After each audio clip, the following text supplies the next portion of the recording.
The best tip I've got for restoring an old car, when you're doing a disassemble on a 100-year-old project, you need to take care of all the nuts and bolts because you don't know what's replaceable.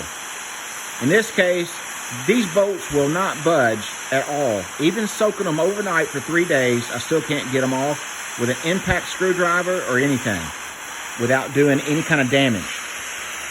So, get your matte bottle out, get them glowing cherry red. Once they're glowing, you want to back off of it for just a minute. Not a minute. You want to back off of it for just a second. Let that bolt cool back off, and then it'll unscrew like it's coming out of butter. If it doesn't, I'm sorry. Let it cool off for a minute.